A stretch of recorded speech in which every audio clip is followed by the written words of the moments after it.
我们认为说这个关税水准固然是一个冲击，从长期而言的话，对于我们台湾这个最大的冲击，应该是讲说是叫贸易的不确定性。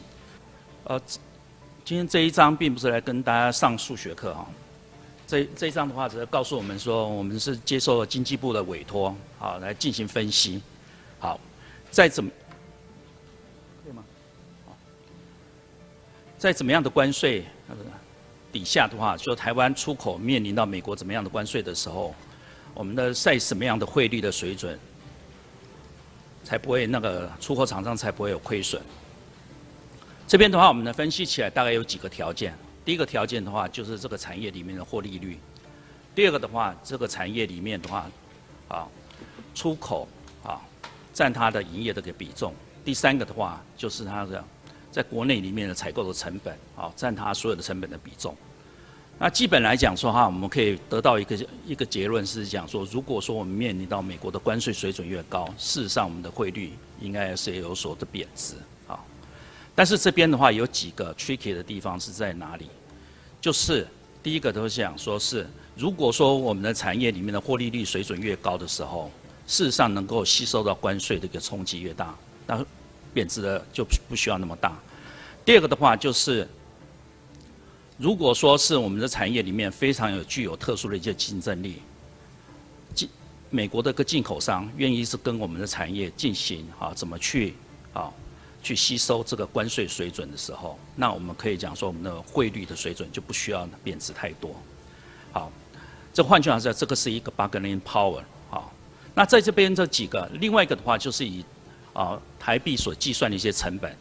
里面，就是国内采购的一些成本。如果说水准越高，那换句话讲，那国内的里面的话，就变成你要着会有汇损的影响的话就越大。如果说经过这个几个计算里面的话，我们可以得出几个结论，怎么去帮助我们的个出口商来吸收到这个汇率高涨里面的一些冲击。第一个，我们可不可以建议可以思考一下，如果说出口厂商的缴税可不可以用美元来缴税？这似乎来讲呢，这个是应该是比较颠覆一些我们过去的一些思考，因为我们是所有的人，你出口也好，你缴税的话，一定要是用台币来缴税。这样，但是如果说你允许在某种程度里面，可以让出口厂商是用美元来缴税的话，或许还可以吸收。第二个的话，我们那些厂商里面有许多是外劳，是不是他薪资的话，在某种程度上可以允许来讲是支付给他美元的一些薪水，或许可以帮助我们这个出口厂商来面临到这种窘境。好，这是我们今天所面临到美国的关税的冲击，以及到我们面临到同时台币升值一些汇率的一些压力里面，那我们大概计算里面的话，就10% 到15% 的一个美国关税的一些压力的时候，我们或许来讲说，我们的汇率水准可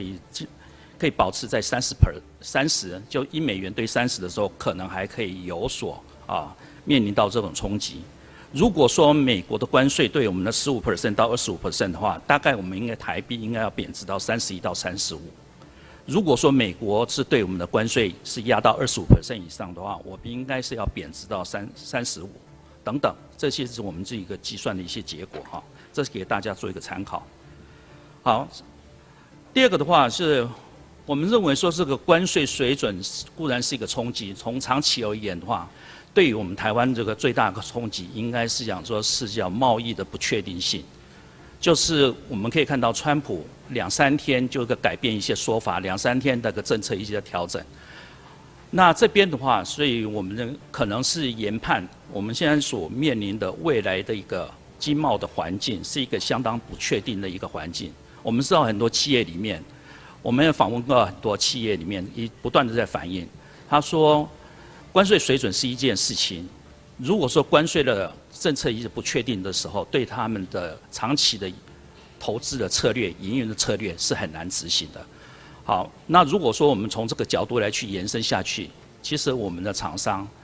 或者是全世界里面厂商所面临的一个情况，我们可能要是中小企业要面临到是一个怎么样？将来所面临的是一个全球经济走弱的一个环境这时候可能对于我们厂商的一个冲击，远远高过于对于汇率乃至于对关税，这是我们必须要呼吁的一件事情。那我们来看，再接着下来的话，我们来思考到一个情况，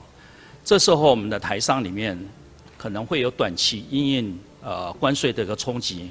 跟长期的一些作为。那我们知道短期里面的话，很多厂商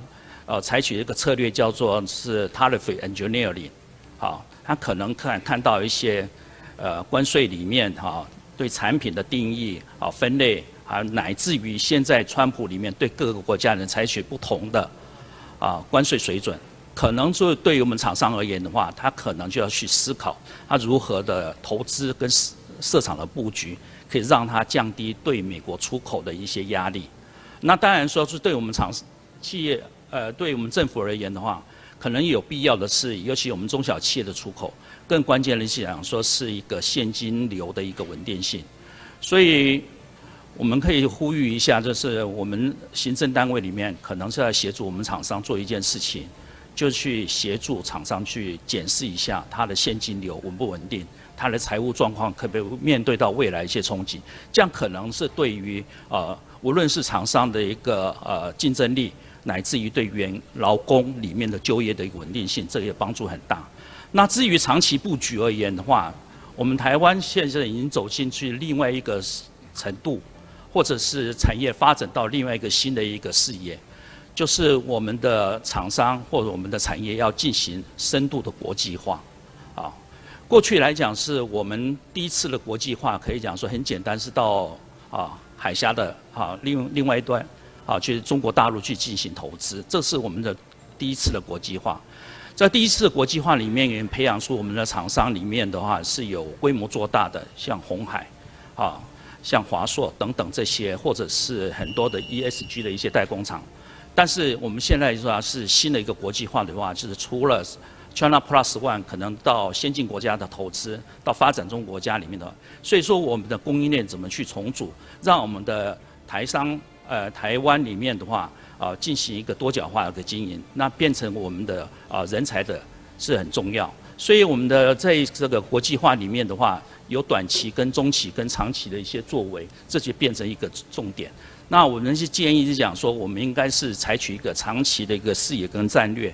就是帮助我们厂商、帮助我们的产业链进行国际化。我们设想一下日本里面的一个日本商社，它是怎么去全球布局？那我们将来台湾可能也面临到同样的一些共课。我们不可能只是仰赖台湾自己本身的一些人才、我们的土地、我们的天然资源，其实是个有限，但是我们也可能要经营到全球这个市场的面，要让我们的厂商有个全球布局的一些能量。那我就简单报告到这边，好，谢谢各位。